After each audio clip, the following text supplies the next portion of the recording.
Vu le procès verbal numéro 2026, barre 172, barre S, barre AN, barre 10, du 17 avril 2026, de la deuxième séance plénière portant élection du bureau définitif de l'Assemblée nationale. À la demande du président de la République, arrête. Article 1er. Le Parlement est convoqué en congrès le jeudi 2 avril 2026 à 11 h au Palais de Verre Paul Biya de Yaoundé, à l'effet de modifier certaines dispositions de la Constitution. Article 2. Le présent arrêté du bureau sera enregistré, puis publié en français et en anglais et communiqué partout où besoin sera. Fait à Yaoundé, le 1er avril 2026. Pour le bureau du Congrès, le président de l'Assemblée nationale, signé Dato Théodore. Vérification du quorum. Conformément aux dispositions du règlement intérieur du Congrès du Parlement, j'ai fait constater le nombre de parlementaires présents pour vérifier s'ils respectaient les règles du quorum. Le quorum requis par l'article 21 du règlement intérieur du Congrès du Parlement étant atteint, le Congrès peut valablement délibérer.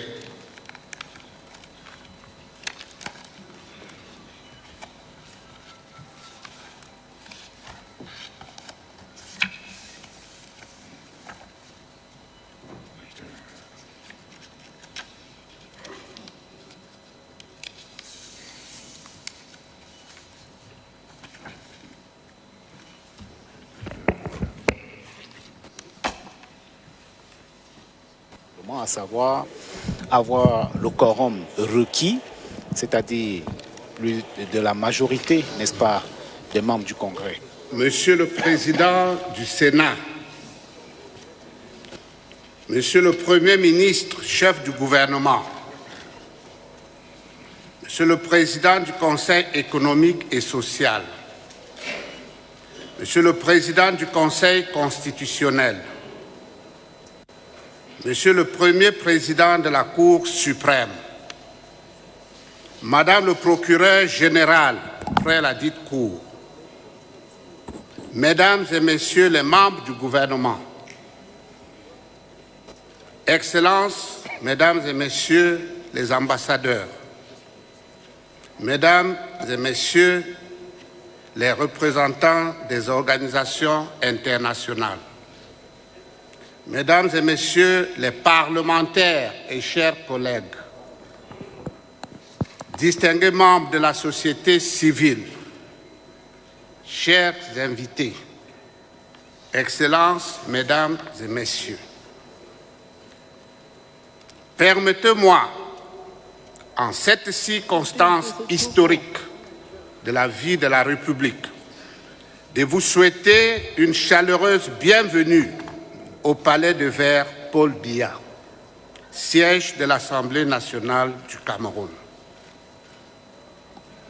Occasion historique, s'il en fut, car les deux chambres du Parlement national sont réunies en ce moment en congrès, à l'effet de se prononcer sur la modification de certaines dispositions de la loi fondamentale, la Constitution de la République. Un événement qui constitue une grande première depuis l'avènement du Sénat dans notre pays. La rencontre de ce jour ne procède nullement du hasard.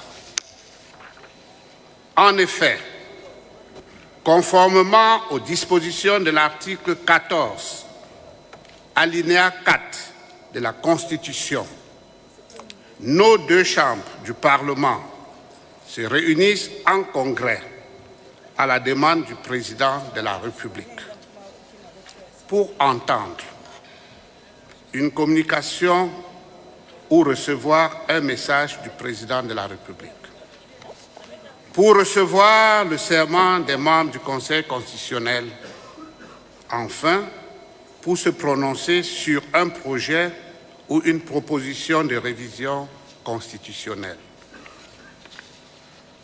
Selon l'article 63, alinéa 1 de la même loi fondamentale, l'initiative de la révision de la Constitution appartient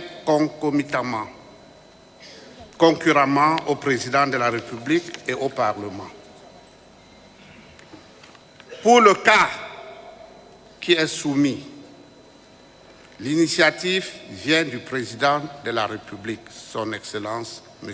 Paul Biya, principal artisan du cadre démocratique et du foisonnement des libertés dont jouissent de plus en plus les Camerounais en ce moment. Dois-je rappeler que s'agissant de l'exercice hautement républicain qui nous interpelle, le texte doit être adopté à la majorité absolue des membres du Congrès. Mesdames et Messieurs,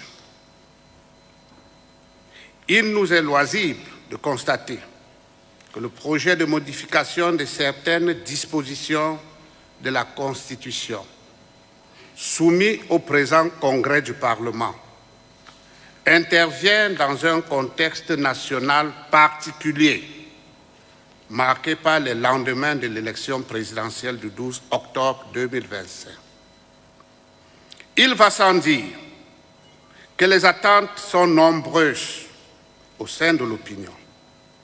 Le président Paul Biya, toujours à l'écoute de ses compatriotes, a ainsi décidé de prendre le taureau par les cornes à l'entame de son nouveau septennat.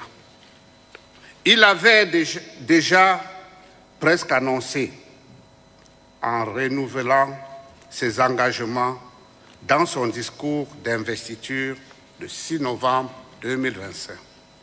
Je cite, « Je voudrais, en cette occasion solennelle, renouveler devant vous un engagement que j'ai pris par le passé, celui de rester fidèle aux idéaux qui m'ont guidé depuis mon accession à la magistrature suprême. Celui de me consacrer entièrement à la mission sacrée que Dieu Tout-Puissant et le peuple camerounais souverain ont bien voulu me confier. Celle d'œuvrer sans relâche à l'avènement d'un Cameroun uni, stable et prospère. » Fin de citation. Plus loin, toujours dans son discours d'investiture le 6 novembre 2025, pour accomplir la mission à lui confiée, le président Paul Biya appelle à l'union sacrée. Une fois encore, je cite, « Joignez-vous ainsi à moi pour que nous puissions ensemble, dans la paix et la concorde, relever les formidables défis auxquels notre pays est confronté. Les joutes de l'élection présidentielle sont derrière nous. L'heure est désormais au rassemblement. » Fin de citation. Mesdames et Messieurs les parlementaires et chers collègues, il ne fait pas de doute que l'esprit du projet soumis à notre examen se situe en droite ligne de cet engagement renouvelé du chef de l'État et de son appel à l'union sacrée. Mais au-delà, l'initiative du président de la République participe de sa volonté bien connue, qu'a maintes fois affirmée, pour une amélioration constante des institutions de la République. Des institutions qu'il faut adapter aux exigences de l'heure afin que notre pays puisse, toujours et au mieux, relever les nombreux défis qui l'interpellent. C'est dire que les Camerounaises et les Camerounais attendent que nous examinions le projet de texte à nous soumis en bons patriotes que nous sommes, en élus soucieux de l'avenir et du devenir de notre pays, le Cameroun. Le moment est donc exceptionnel. Faisons-en un tournant dans l'histoire du Cameroun. Confiant qu'à l'aboutissement heureux de nos délibérations, je déclare ouverts les travaux du 6e congrès du Parlement consacré à la modification de certaines dispositions de la Constitution de la République. Vive le Parlement camerounais. Vive son Excellence, M. Paul Biya, Président de la République, chef de l'État. Vive le Cameroun. Je vous remercie.